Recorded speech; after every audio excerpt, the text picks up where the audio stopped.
Boa noite.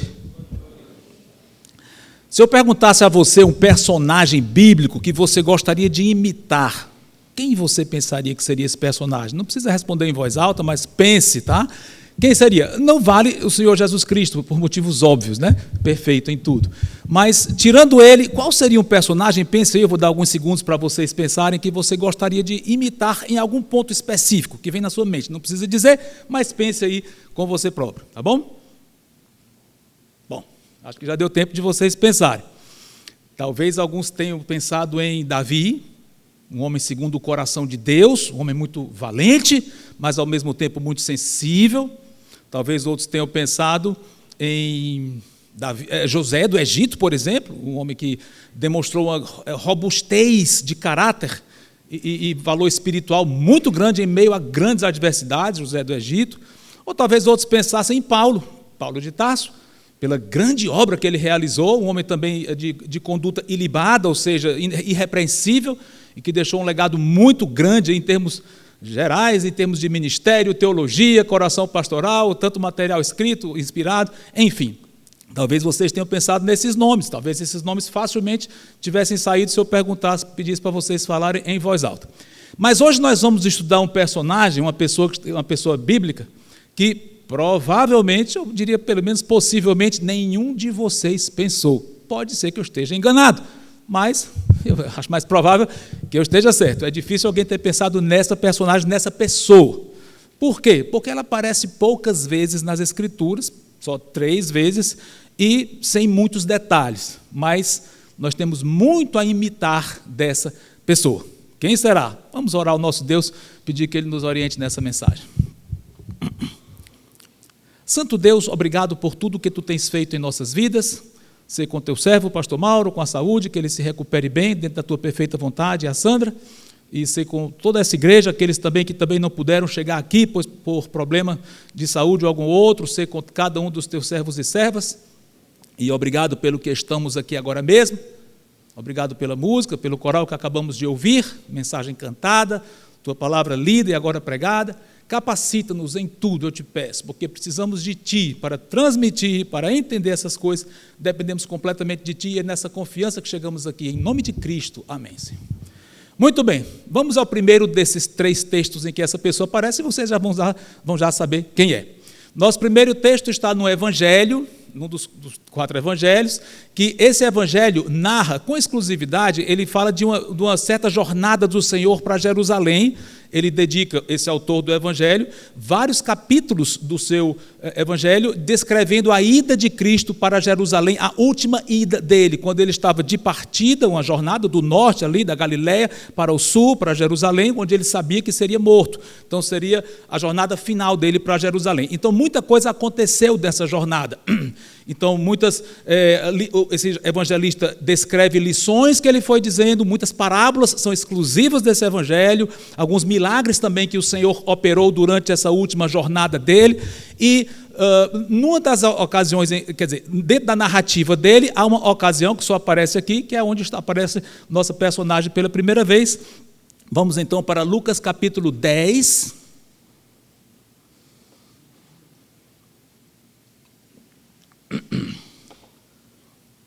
versículo 38 a 42.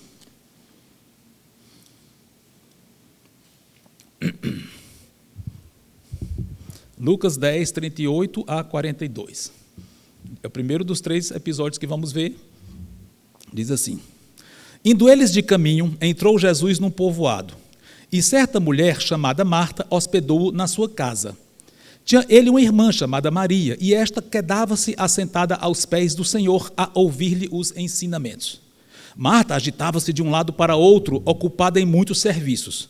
Então se aproximou de Jesus e disse: Senhor, não te importas de que minha irmã tenha deixado que eu fique a servir sozinha?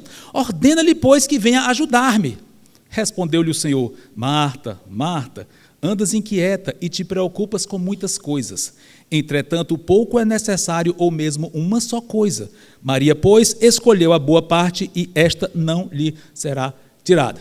Bom, já deu para perceber que é a personagem que nós vamos estar mencionando aqui hoje, que é digna de nossa imitação em alguns pontos, e certamente nesse caso não é Marta, Por mais que ela tenha sido demonstrado ser uma serva fiel, em outra ocasião nós veremos, ela era uma serva do Senhor, sim, mas é Maria, a irmã dela, a famosa Maria de Betânia, Maria da cidade, de uma vila chamada Betânia, também ambas irmãs de Lázaro. E pelo que nós vimos aqui, há um contraste entre essas duas irmãs, ambas crentes, não tenha dúvida, depois a gente vai ver no outro episódio que Marta também manifestou claramente a sua confiança absoluta no Senhor, não há dúvida disso. Mas há um contraste. E a gente vê aqui que, evidentemente, o Senhor repreende a Marta, ternamente que seja, mas ele diz, você está preocupada com muitas coisas, você está sendo ansiosa. E Maria, que estava quedada aos pés dele, Maria, irmã dela, escolheu a boa parte que ele diz. O que foi que Maria escolheu? Bom, ela estava aos pés do Senhor, e aqui diz um detalhe importantíssimo, a ouvir-lhe os ensinamentos. Ou seja, a gente pode resumir o que Maria tinha escolhido como boa parte em 2 pontos. Companhia direta do Senhor, que é dada aos pés dele, e ouvindo a palavra dele. Companhia do Senhor, palavra dele, aliás, essas duas coisas andam juntas. É impossível alguém ter comunhão com o Senhor Jesus sem conhecer e praticar a palavra dele, é impossível. Se alguém quer ter comunhão com o Senhor, cresça no conhecimento da palavra dele, creia e siga tudo o que ele diz.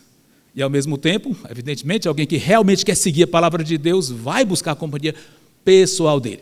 Mas Marta, em contrapartida, estava muito ocupada com as coisas que ela tinha que fazer ali. E aí surge uma questão, uma dúvida legítima. Mas Marta estava errada em estar fazendo a comida ali daquela forma tão atarefada?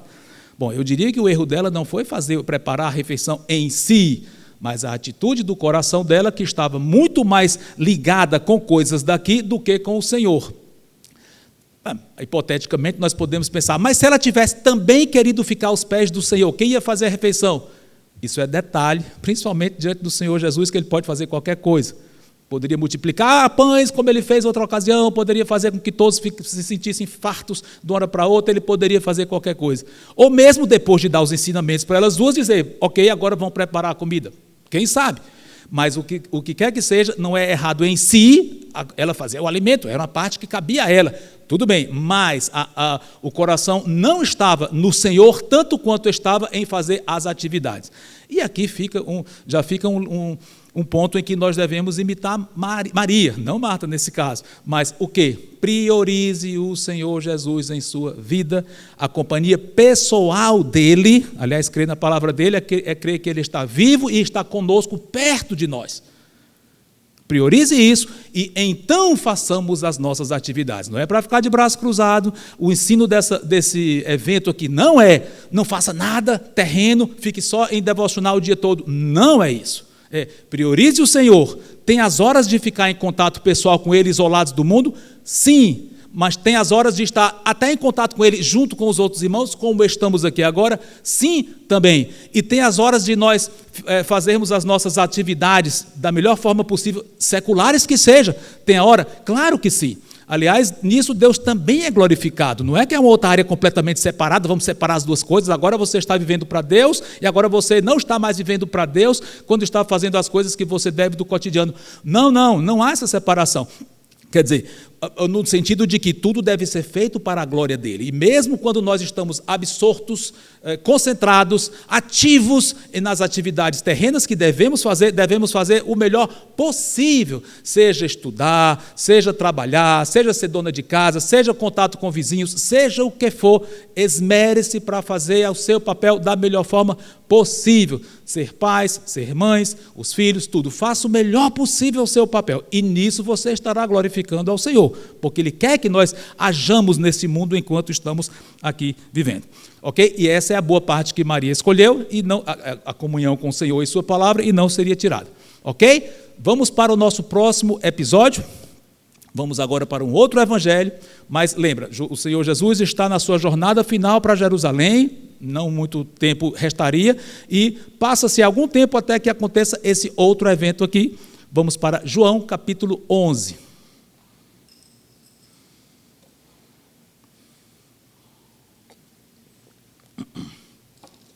O que aconteceu ali? Um capítulo bem conhecido das Escrituras. Ele estava num certo local, não sabemos exatamente onde, mais ou menos perto aqui de Betânia, e Lázaro morreu. e avisaram a ele que Lázaro estava doente. Depois vocês podem ver com detalhes aqui a passagem, eu não quero me deter muito a ela porque não é o caso, mas só em resumo, Lázaro adoeceu gravemente, mandaram chamá-lo, ele esperou no dia em que no local, onde ele estava, não foi imediatamente, os discípulos até parece que estranharam um pouco, mas ele ficou lá. E quando ele resolveu ir, alguns dias depois, Lázaro então já tinha morrido. E ele foi então, desceu lá até Betânia, e esse é o cenário do nosso segundo evento, o segundo evento em que Maria aparece. Quando ele está a caminho, ele se encontra primeiro com Marta. É interessante que olha que interessante, o versículo 20, João 11 e 20. Olha o que diz aqui. Marta, quando soube que vinha Jesus, saiu ao seu encontro. Maria, porém, ficou sentada em casa. Não sabemos se Maria soube também e por algum motivo, talvez triste demais, não teve nem força de ir, eu não sei. Mas seja como for, é curioso que aquela que é mais ativa correu ao encontro do Senhor. E quando ela chegou, disse: Senhor, se tu estivesses aqui, meu irmão não teria morrido. Nessa ocasião, o Senhor Jesus profere uma das suas célebres frases, eu sou, do Evangelho de João. Tem 7 ocasiões em que no Evangelho de João, Cristo diz, eu sou, e complementa a frase. E uma das famosas 7 frases é, eu sou a ressurreição e a vida. Foi aqui, exatamente nesse episódio, e Marta fez uma belíssima declaração de fé nele, não vamos ler para não desviar o foco, mas depois você pode ver. Mas vamos para o versículo 28. Tendo dito isto, Marta retirou-se e chamou Maria, sua irmã, e lhe disse em particular, o mestre chegou e te chama. Ou seja, tudo indica que ela nem sabia que ele estava lá, parece. Mas seja como for, versículo 29. Ela, ouvindo isto, levantou-se depressa e foi ter com ele, Maria. Pois Jesus ainda não tinha entrado na aldeia, mas permanecia onde Marta se avistara com ele. Os judeus que estavam com Maria em casa e a consolavam isso, vendo-a levantar-se depressa e sair, seguiram-na, supondo que ela ia ao túmulo para chorar. Quando Maria chegou ao lugar onde estava Jesus, ao vê-lo, o que acontece? Lançou-se-lhe aos pés, dizendo, Senhor, se estiveras aqui, meu irmão não teria morrido. Mesma coisa que Marta disse. Jesus, versículo 33, um dos versículos bem fortes do Evangelho de João, 33 e até 35, Jesus, vendo-a chorar, e bem assim os judeus que a acompanhavam, agitou-se no espírito e comoveu-se. E perguntou, onde o sepultastes? Perguntou para as pessoas lá, não só para ela. Eles lhe responderam, Senhor, vem e vê. Jesus chorou. Bom, o desfecho dessa história, por vibrante que seja, não é o assunto da nossa mensagem, então nesse texto nós vamos ficar por aqui, nesse texto aqui, antes de irmos para o último. Mas sabemos que ele foi até onde Lázaro estava, mandou tirar a pedra, disseram, já faz 4 dias que ele está morto, ele já está cheirando mal. Mas ele disse, tiraram a si mesmo, e ele chamou, Lázaro, vem para fora, e ele ressuscitou. Então o desfecho dessa história foi pura alegria. Evidentemente ele sabia que ia fazer isso, claro, e quando ele se encontrou com Maria e com Marta, as duas, ele sabia que ia ressuscitar o irmão dela dentro de minutos, momentos depois. Mas é curioso que mesmo assim, qual foi a atitude dele quando ele viu Marta em prantos se jogando aos pés de Maria? Marta antes sim, mas depois Maria se jogando aos pés dele em prantos, qual foi a atitude dele? Nem ligou ou disse, não chore não, bobagem, tolice, você não sabe o que eu vou fazer. Foi isso? Não, ele chorou. Aliás, João, o evangelista aqui, ele usa 2 verbos, ele agitou-se no espírito e comoveu-se. 2 verbos que mostram que ele ficou turbado, a alma dele ficou turbada, como você pega uma água e mexe assim bastante, ela fica turbulenta. Assim ficou a alma dele, ele ficou muito triste. É o mesmo verbo que ele usa mais tarde, dizendo, não se turbe o vosso coração, é o mesmo verbo. E uma curiosidade, em mais 2 capítulos adiante, quer dizer, nos próximos 2 capítulos, João repete o mesmo verbo em relação a ele. Jesus se angustiou, 2 vezes ele diz em ocasiões distintas a partir daqui. Ele se angustiou, é o mesmo verbo aqui em outras ocasiões dali para frente. Mas seja como for, ele ficou angustiado ali, mesmo sabendo o que faria. Por quê? Porque ele se condoeu com a aflição daquelas 2 irmãs, não só delas, mas dos judeus em geral, e da própria Maria, que Parece que foi o estopim ali, quando ela se jogou aos pés dele, ele, como se diz, não aguentou mais, entre aspas, né? Dizer que Deus não aguenta alguma coisa é meio esquisito, mas ele chegou, soltou as suas emoções, e as lágrimas vieram à tona, ele como que não pôde contê-las, extravasou a emoção. Eu acho que todos nós já passamos por situações de muita tristeza, talvez ligado com a morte de alguém querido, como foi o caso, em que a gente sofre, mas chega uma hora que extravasa mesmo. Foi o que aconteceu aqui. E, aliás, uma curiosidade, esse texto é muito usado quando você estuda cristologia, que fala das naturezas de Cristo, quando fala da natureza humana, a gente usa vários versículos para provar que ele era um ser humano, tanto quanto nós, exceto que sem pecado, e também tinha natureza divina. E quando fala de natureza humana, vários versículos são citados para apontar isso. Ele teve fome, ele teve sede, ele se cansou, e um deles é esse. Essa emoção que ele teve, humanamente falando, a ponto de derramar lágrimas literais. Ou seja, é uma das provas usadas para mostrar que o Senhor Jesus Cristo era um autêntico ser humano. Mas o que nós vimos que Maria fez aqui? Não murmurou, não se recusou a vê-lo, pelo contrário, não ficou chateada, nada disso, mas pode ter ficado triste, porque ela sabia que ele poderia tê-lo livrado da morte e não o livrou da morte até ali, né? Mas ela se jogou aos pés dele, mesma atitude anterior, em adoração, em submissão, e mesmo na sua tristeza, atitude de submissão ao Senhor e de apego a Ele. Ela derramou o seu coração diante do Senhor, mesmo diante da pior aflição. Uma atitude bem interessante aqui. E vamos então agora para a terceira e última ocasião em que Maria aparece na Bíblia. Está no capítulo seguinte, João capítulo 12.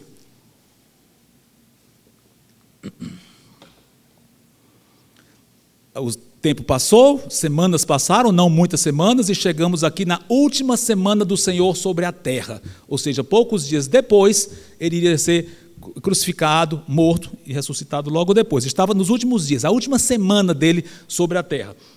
Então, houve uma ceia, ali em Betânia, pertinho de Jerusalém, houve uma ceia, e Marta e Maria estavam lá, e o próprio Lázaro, que Cristo ressuscitara, estava lá nesse banquete também. As pessoas não tinham ideia de que ele ia ser morto dentro de poucos dias, mas ele sabia de tudo. Okay? Mas o que aconteceu então? Versículo 3, João 12, 3. Então Maria, tomando uma libra de bálsamo de nardo puro, muito precioso, ungiu os pés de Jesus e o enxugou com seus cabelos. E encheu-se toda a casa com o perfume do bálsamo. Isso era uma fortuna. Ela tinha guardado esse perfume caríssimo, parece que era coisa de R$5.000 para frente, tudo indica. 300 gramas de um perfume raríssimo, que vinha da Índia e tal. Então ela quebrou lá, derramou, como ele diz, ungiu os pés de Jesus, ou seja, molhou, derramou sobre os pés do Senhor, e nós sabemos também por outra passagem que ela derramou também sobre a cabeça dele. Então, o que aconteceu? Nesse contexto, Judas Iscariotes, quando viu aquilo, esse perfume sendo derramado, que desperdício é ele criticou. Como é que ela gasta uma fortuna dessa só derramando no Senhor? E os discípulos seguiram essa má influência. Eles começaram a murmurar contra Maria. Como é que, pois é, Judas, ele devia ter dado esse perfume, esse dinheiro, quer dizer, vendia o perfume e dava para os pobres. Olha que coisa mais assim, que chamava, né, apelava para o sentimento e tal. Mas Cristo os repreendeu, porque ela estava fazendo isso diante dele. Então, vocês podem ver nas passagens paralelas, lá em Mateus 26, Marcos 14, dá mais detalhes sobre isso aí, mas o que nos importa agora é versículo 7, João 12, 7. Jesus, entretanto, disse: deixa que ela guarde isto para o dia que me embalsamarem. Olha, só porque os pobres sempre os tende convosco, mas a mim nem sempre me tendes. E os outros evangelhos têm uma informação muito importante sobre esse mesmo episódio, que vale a pena nós lermos lá para jogar mais luz sobre o que estamos analisando aqui. Vamos para Marcos, ele registra a mesma passagem aqui, Marcos 14 e 8.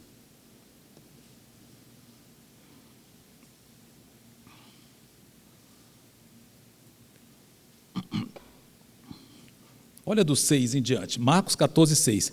Mas Jesus disse, estou repetindo o que João já falou: deixai-a, porque a molestais? Ela praticou boa ação para comigo, porque os pobres sempre os tendes convosco, e quando quiserdes podeis fazer-lhes bem, mas a mim nem sempre me tendes. Ela fez o que pôde, antecipou-se a ungir-me para a sepultura.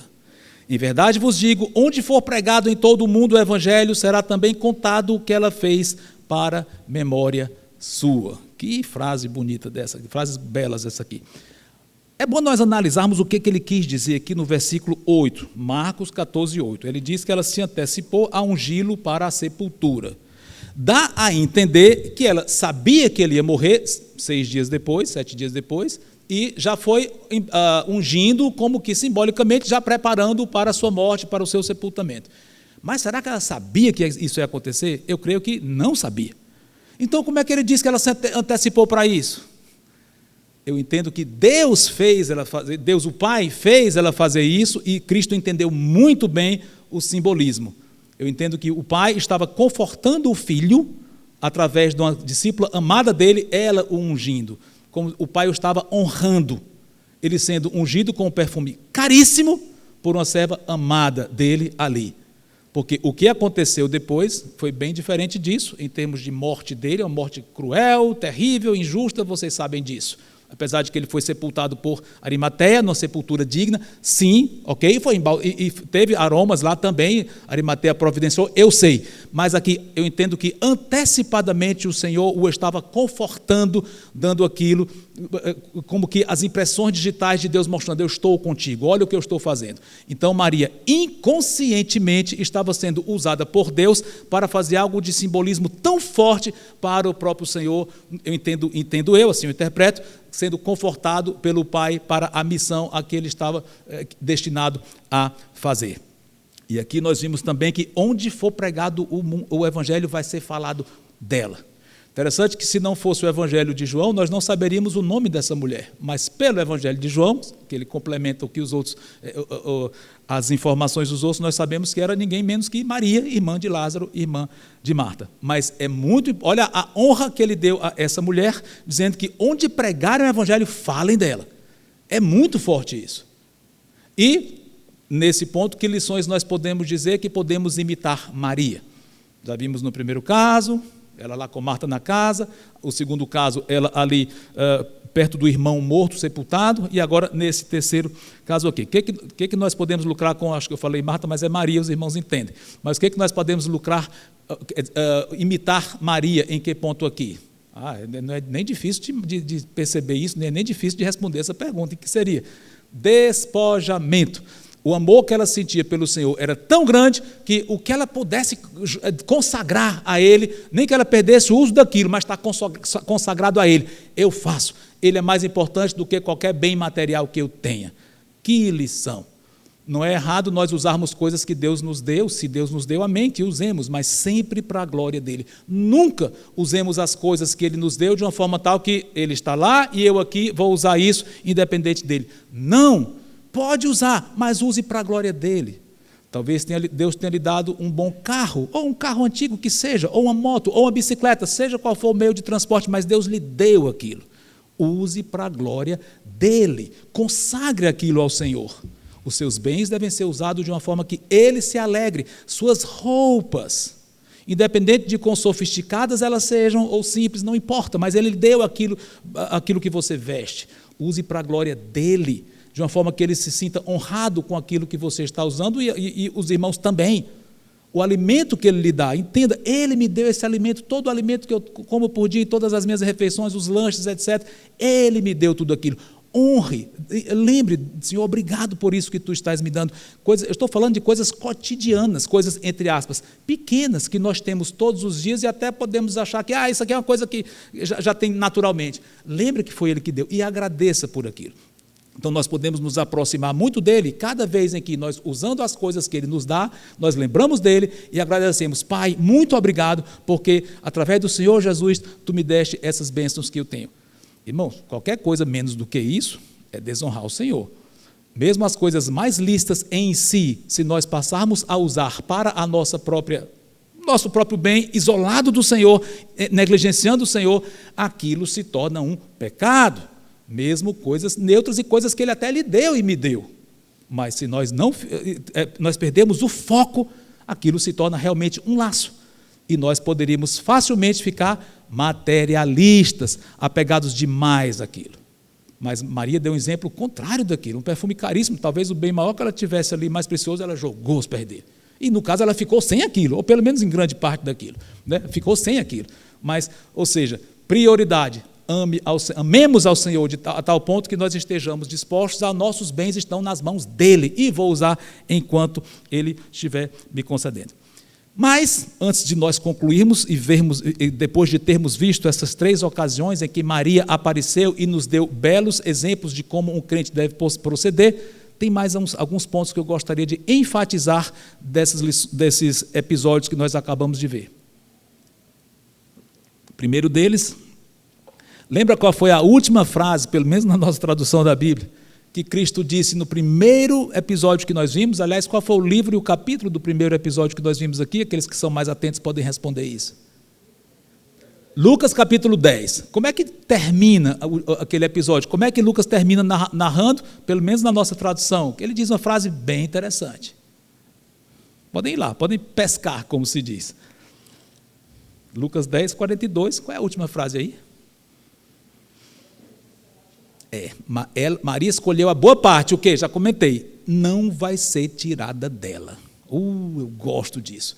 Irmãos, quem escolhe o Senhor como seu bem maior, vai ter. Não tem quem tire. Isso, Ele não deixa que nós percamos a comunhão com Ele, a intimidade com Ele, se nós quisermos e nós pedirmos a Ele. É impossível. Talvez alguém diga, mas eu quis isso na minha vida, eu teve um momento de consagração muito grande, mas depois disso minha vida ficou tão complicada, vieram os problemas que eu nem tinha antes, então eu vi que parece que eu não estava fazendo as coisas corretamente, eu acho que eu estava enganado, enfim, o Cristo não está tão perto de mim e tal, e você esfriou. Será que foi isso?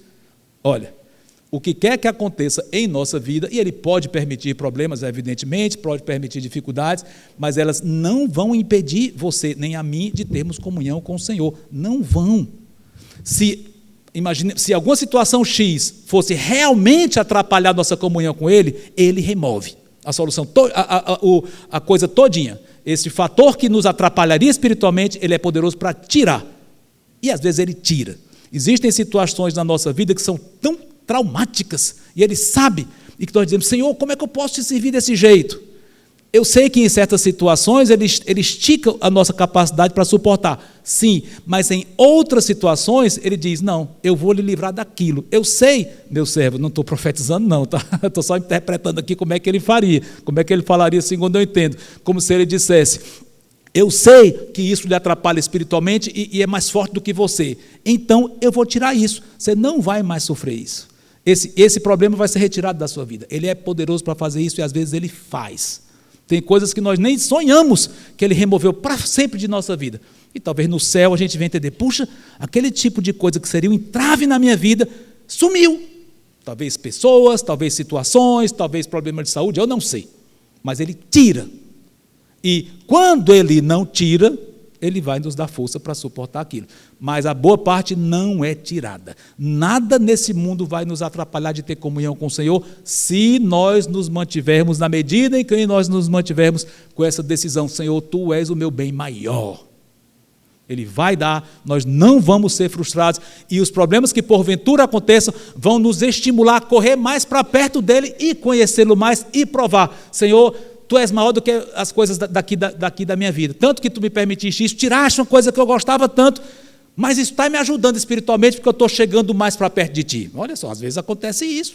Tem coisa na nossa vida que a gente não sabe, nem sonha que é um entrave espiritual e está lá, não é errado em si mesma.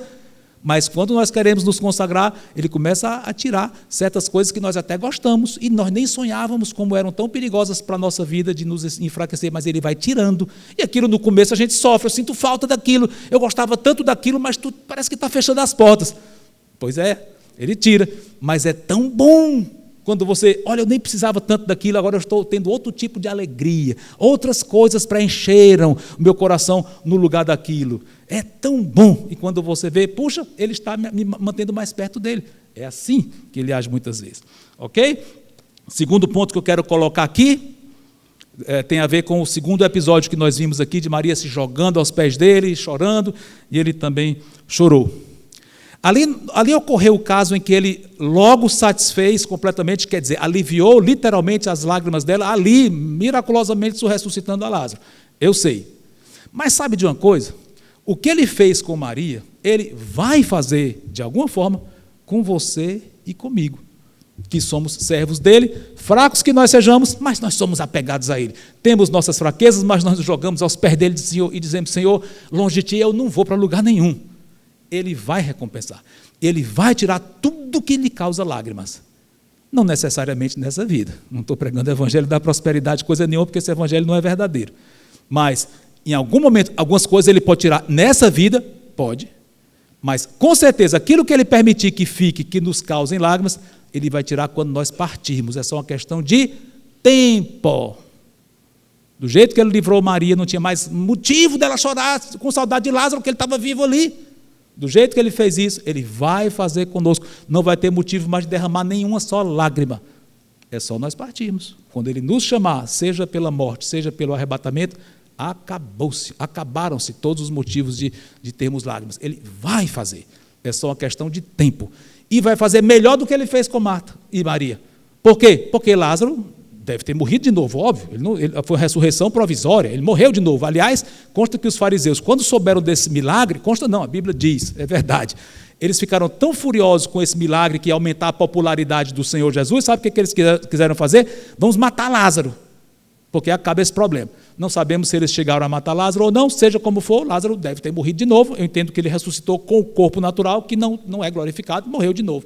Pronto. E novas tristezas vieram para Marta, para Maria. Claro, a morte do próprio Senhor foi um momento de tristeza. Elas tiveram tristezas ainda debaixo do céu, mas nós não vamos ter mais tristeza nunca. Ele vai fazer isso. E mais um ponto aqui. Lembra que nós comentamos ali sobre o capítulo, no último capítulo que nós vimos aqui, a questão de Maria se jogar completamente aos pés do Senhor, quer dizer, derramar o perfume, não só ela própria, mas derramou o perfume, e nós vimos que ela estava fazendo algo sem nem ter consciência daquilo. E fica uma lição interessante. A nossa obediência ao Senhor envolve mais coisas do que nós imaginamos. Interessante isso. Não posso dar muitas informações sobre isso, porque eu não sei, não teria capacidade de dar. O que está envolvido nas esferas espirituais, nas esferas celestiais, eu não sei. Porém, assim como nós vimos que ela fez aquele ato de entrega total a ele e tinha um significado que ela nem entendia, eu acho que é óbvio isso, mas o que nós obedecemos ao Senhor tem implicações enormes. Talvez coisas pequenas, eu vou desobedecer só nessa área aqui, que é uma coisa pequena, não é tão grave, não vai manchar tanto o meu testemunho. Você não sabe o que está implicado. Será que Satanás chegou até Deus e disse: prova teu servo naquele ponto que ele vai cair na hora? E Deus permitiu a prova e você caiu? Eu estou especulando aqui, não estou afirmando que é desse jeito em todos os casos, mas é uma possibilidade. Aconteceu com Jó. Quem sabe? Acontece uma fonte de tentação na sua vida ou na minha vida, e se a gente cair naquilo vai ser gravíssimo, e a gente nem imagina que seja. Você não sabe o que está por trás, mas uma coisa é certa, ele sabe. Então, mas você pode pensar, mas como é que eu vou saber se eu não sei isso? Ora, obedeça, óbvio. Enquanto nós estivermos obedecendo em tudo que ele nos manda, vamos estar seguros. Não há perigo de estarmos desonrando a ele se nós estamos realmente obedecendo em tudo. Perceberam aí? Não sei se ficou complicado isso, mas obedeçamos em tudo porque não sabemos o que está envolvido nisso. Detalhe, esticando um pouquinho mais. Muitas vezes nós fazemos o bem, agora não estou falando de uma consagração de algo ao Senhor, mas fazendo o bem para os irmãos. Muitas vezes Deus pode estar lhe usando para causar uma alegria tão grande do irmão que você nem imagina. Isso eu digo por experiência própria. Às vezes, em situações da vida que você está muito triste com alguma coisa, vem alguém e faz alguma coisa por você, entre aspas, pequena, mas você vê, puxa, Deus me deu isso nesse momento, confortou meu coração, Ele está comigo, usou aquela pessoa para talvez me dizer isso, ou me dar isso, naquele momento que eu estava precisando. A pessoa que deu ou falou nem sonha a necessidade que você estava passando, mas Deus sabe. E Deus pode estar lhe usando para falar fundo ao coração de seus irmãos, suas irmãs em Cristo, em algo que você nem sabe que ele está passando, mas aquilo é como Deus dizendo: olha, meu servo, eu estou lhe dando isso através do seu irmão ou sua irmã fulano. Estão percebendo? Ou seja, como nós não sabemos, estejamos dispostos a fazer o bem a todos o melhor possível. porque nós não sabemos como Deus pode usar aquilo de uma forma muito maior do que nós imaginaríamos e estar ajudando o irmão daquela forma. E, finalmente, o último ponto que eu gostaria de traçar aqui, vocês perceberam que há um link nessas 3 passagens? Uma palavra. Pense. Lógico, a palavra pode ser Maria, eu sei. Marta, tudo bem, eu sei. Marta está envolvida nos 3 episódios. Não é. O Senhor Jesus em si, não. Tem uma sutileza nas 3 narrativas que é um link, é algo semelhante nas 3 passagens. Alguém sabe? Aliás, esse é bem conhecido, não fui eu que percebi isso não, é conhecido. Os 3 episódios envolvendo Maria. O Renato está falando alguma coisa que eu não sei, que está muito longe. Os pés do Senhor. Quem foi que falou? Tinha que ser a Ivana. Nas 3 ocasiões, ela está ligada aos pés do Senhor. Nos 3 eventos que Maria aparece na Bíblia, todas 3, os pés. É curioso. Não quero jogar uma doutrina em cima disso, mas é curioso. Primeira, que é dada aos seus pés, ouvindo os ensinamentos. Segunda, quando ele chegou, se jogou aos pés, derramando todo o seu coração e sua angústia. E no terceiro, derramou todo o seu perfume, caríssimo, aos pés do Senhor. Isso é curioso. Será que nós estamos aos pés do Senhor em nossa vida? E eu quero lembrar disso. O Senhor está tão presente em nossa vida como esteve na de Maria. Lá, fisicamente presente, aqui não fisicamente, por enquanto. Ele não pode estar fisicamente aqui agora, impossível, porque ele só tem um corpo. Ele é onipresente em termos de entendimento e de poder. Sim, ele atua onde ele quer, claro, mas em termos físicos, ele não pode estar em 2 lugares ao mesmo tempo. Ele só pode estar em um e ele está no céu, apesar de que operar em tudo que eu já comentei. Então ele não poderia estar aqui, mas vai estar conosco um dia. Só que mesmo assim, ele está conosco, como várias promessas nas Escrituras, e nós estamos pertíssimo dele. Corramos para os pés dele. Agora, é muito importante para nós usufruirmos da presença do Senhor e das suas bênçãos, que nós entendamos bem quem Ele é, e o que Ele fez por mim e por você, e o que Ele faz, e o que Ele fará. Resumidamente, pensa nos pés do Senhor. O que aconteceu poucos dias depois do último episódio que nós vimos aqui com Marta, que envolveu os pés dele? Pregado na cruz. Os pés dele foram pregados, cruelmente na cruz. Foi fundamental aquilo acontecer, porque se ele não tivesse morrido por nós não poderíamos ter comunhão com ele nunca. Lembra disso? A morte dele, em que ele foi crucificado, pregos nas mãos e nos pés, os mesmos pés que receberam aquele perfume, que receberam as lágrimas de Maria, que receberam ela própria ali, esses pés foram cruelmente pregados na cruz. Importante acontecer, porque, novamente, repetindo, se não tivesse acontecido isso, Maria não seria serva dele, ela não seria uma pessoa salva, ela não teria todos os seus pecados perdoados. Ele tinha que morrer por ela e por cada um de nós, para, uma vez o nosso pecado sendo tirado de nós e pago na cruz dele, então nós pudéssemos ter acesso a ele e o Espírito viesse morar em nós e esse Espírito nos atraísse ao Senhor Jesus. O Espírito Santo nos atrai profundamente a Ele. Nós nunca teríamos sentido esse amor, essa afeição de Maria, se não fosse o Espírito nos atraindo a Ele. E o Espírito só pôde vir porque a nossa culpa foi tratada legalmente, com toda a justiça de Deus. Ele precisou morrer. Pensa nisso. Ele quis morrer por você e por mim para termos essa comunhão com Ele. Então, quando nós suplicamos a Ele, me dá comunhão contigo. E a gente nem precisa pensar, será que Ele quer isso? Claro que Ele quer. Ele chegou a morrer por nós por causa disso. É lógico que Ele quer. Peça. Lance mão disso. Mas pensando nos pés dele, como é que estariam os pés dele hoje?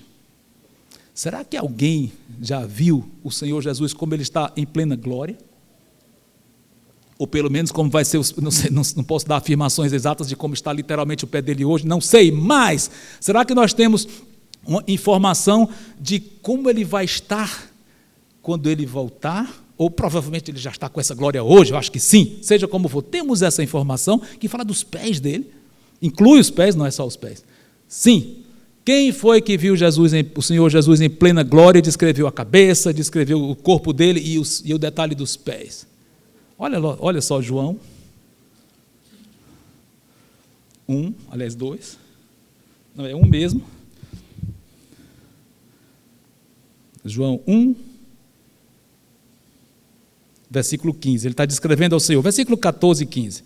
João, estou dizendo é João, mas é Apocalipse, eu citei foi o autor, mas é Apocalipse, desculpem, Apocalipse 1, 14 em diante, diz assim: a sua cabelo e cabelos eram brancos como alva lã, como neve, os olhos como chama de fogo, e que mais? Qual é o próximo item? Os pés como o quê? Semelhantes ao bronze polido, como refinado numa fornalha, a voz como de muitas águas, e prossegue. Pés gloriosos, olha só, os pés que foram atravessados ali na cruz, sofrendo, sangrando, glorificados, brilhando como o bronze polido, glória. Hoje ele está em plena glória. Hoje, no acesso que nós temos a ele, é esse Senhor que nos atende em tudo. Agora, pensando na segunda vinda dele, ele vai voltar, ele não vai ficar no céu eternamente, não. Então, não pense, nossa vida, a nossa salvação futura envolve algo etéreo, muito vago no céu, por melhor que seja, mas nada físico, imagina, físico, material, não, matéria não presta, dizem os gregos, né? Mas não é assim, não. Mas nossa salvação futura não envolve algo simplesmente celestial no sentido de etéreo, não. Ele vai voltar fisicamente para esse mundo físico. E nós temos alguma informação ligada com os pés dele, ligados com a segunda vinda? Com certeza sim, e os irmãos sabem. O Renato já está fazendo a mímica ali que eu entendi perfeitamente. Vai rachar o quê? O Monte das Oliveiras. Onde é que tem isso? Zacarias 14, vamos lá? Zacarias, talvez um livro não muito fácil de achar, mas vai para Mateus e vem voltando. Você chega lá no instante, Mateus, mas vai voltando, tem Malaquias e chega em Zacarias. É mais fácil de achar, né? Olha Zacarias 14.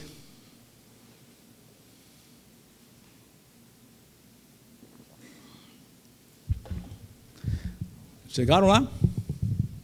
Vou ler aqui. Senão vocês podem anotar e conferir depois. Naquele dia estarão seus pés sobre o Monte das Oliveiras, que está defronte de Jerusalém para o Oriente.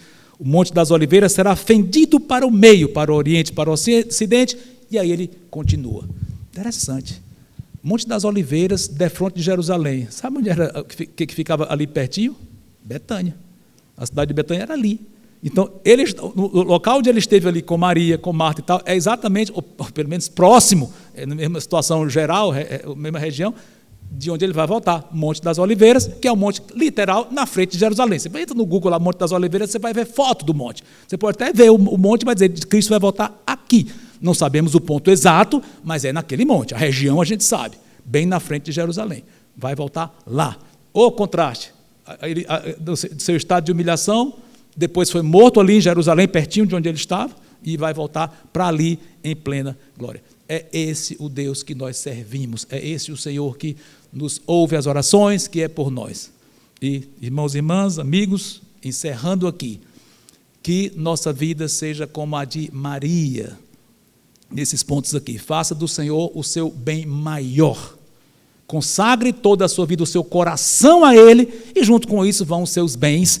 Pode usar os seus bens, mas para Ele, consagrado para Ele. E na hora que tiver provações, e vai ter, nós temos provações, corre para os pés dele, derrama diante dele, ele vai sofrer junto com vocês, sofrer entre aspas, eu sei que ele não sofre mais no sentido em que sofreu aqui, ele deixou todo o sofrimento humano que ele passou na sua encarnação, ficaram para trás, ele não vai mais morrer, nesse sentido ele não derrama mais lágrimas, porém, ele se compadece de nós, então posso dizer que num certo sentido que ele se entristece conosco, sim. Nosso Deus é um Deus que se entristece e se alegra, sim, ele tem emoções como nós, o Senhor Jesus, segunda pessoa da Trindade também. Então, corramos para o Senhor. Ele vai se compadecer de você e vai lhe confortar. Até onde possível, aqui em vida. E totalmente quando nós partirmos. Esse é o Senhor que nós servimos. E, na medida em que nós fizermos isso, o nosso motivo maior de viver, nós vamos ter outra vida aqui. Provando a grande companhia do Senhor, através da palavra dEle e da nossa confiança nele e correr para Ele na prática. É impossível nós sermos decepcionados com isso. Ele nunca vai deixar que isso aconteça. Pelo contrário, nós vamos ter uma vida muito melhor do que nós poderíamos sonhar, já desde aqui e principalmente quando nós partirmos. Amém? Santo Deus, obrigado por essas palavras. Toca nossos corações, Senhor Deus, com tudo isso. E livra-nos de todo o mal e mantém-nos no centro da Tua vontade. Em nome de Cristo. Amém.